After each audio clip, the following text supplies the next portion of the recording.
Bonjour à tous, nous sommes le dimanche 28 juillet et l'émission des Jeux, ça commence maintenant.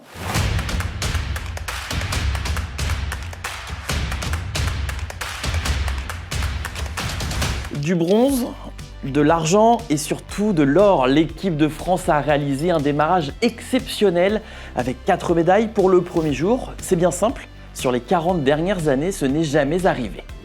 Honneur évidemment à notre équipe de rugby à 7 emmenée par l'exceptionnel Antoine Dupont.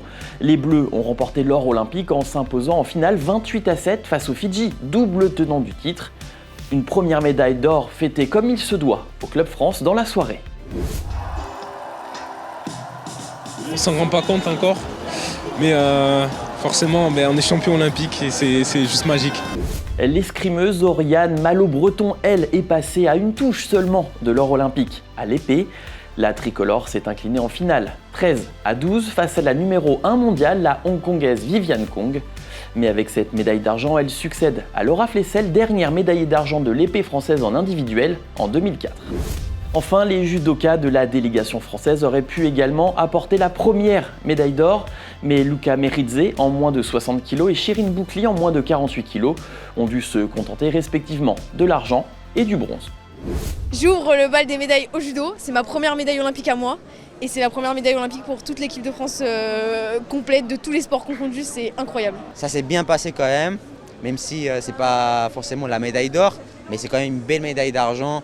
En sortant du combat, j'étais un peu triste, mais après que j'ai regardé autour de moi, j'ai vu les publics, j'ai vu mes proches, et j'ai dit, mais en fait, t'as pas à être triste, Luca, regarde, ils sont contents, ils sont fiers de toi. Jetons un œil désormais sur le classement des médailles, où la France occupe déjà une belle 4e place, alors que l'Australie est en tête avec 5 médailles, dont 3 en or. Ce dimanche, l'équipe de France pourrait grimper de quelques places dans ce classement des médailles. À suivre notamment l'entrée en liste de la judoka Amandine Bouchard, chance de médaille chez les moins de 52 kg à partir de 10h. Le champion olympique en titre en épée Romain Canon sera également très attendu dès 12h25, tout comme Pauline Ferrand-Prévot en VTT à partir de 14h10. Et enfin, tous les projecteurs du bassin de l'Arena Paris La Défense seront braqués sur Léon Marchand pour la finale du 400 m 4 nage prévue à 20h30. Eux aussi seront également en pleine lumière ce dimanche. Alexis et Félix Lebrun disputent leur 32e de finale du tournoi simple homme de tennis de table. Mais pour mieux comprendre cette discipline, Kevin Guinel s'est entraîné avec Jules Roland, 67e mondial et remplaçant chez les Bleus. Dans cette vidéo, nous avons défié Jules Roland, le 4e pongiste français, dans un match de ping-pong. Et à un moment, il a dit ça.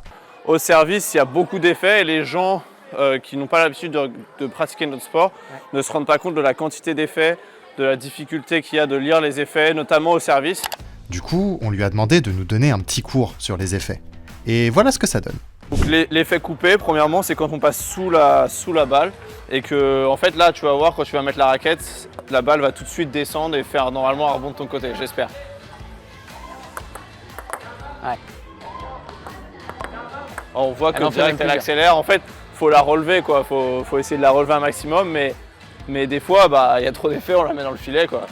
Après tu as l'effet latéral où là si je prends dans ce sens là, la balle elle va aller de ce côté là, du côté de mon revers. Là ouais. À chaque fois elle va là. Dans l'autre sens c'est l'effet rentrant, donc là la balle elle va partir de mon côté coup droit. Ouais, donc là, bon, elle touche un peu le bois, mais... Ouais, mais on voit, là, elle est partie vers Jordan à la caméra. Voilà, c'est ça. Et sinon, l'effet lifté pur, comme ça, quand on la remonte, la balle, elle remonte l'inverse de l'effet coupé, en fait. Et ça, il y a des joueurs, on ne voit pas quand ils font... Moi, je suis en face de certains joueurs, ils me font un truc comme ça, des fois, je sais pas, j'ai un doute. L'une va découvrir les Jeux Olympiques alors que l'autre disputera ses 3e Jeux. Colline de Villard et Marine Boyer font leur entrée en lice ce dimanche lors des qualifications de la gymnastique artistique à partir de 9h30. Morgane Huguen est allée à leur rencontre lors de leur préparation. Bonjour, je m'appelle Colline de Villard, j'ai 23 ans et je suis gymnaste de haut niveau. Salut, je m'appelle Marine Boyer, j'ai 23 ans, je fais de la gymnastique artistique à l'INSEP.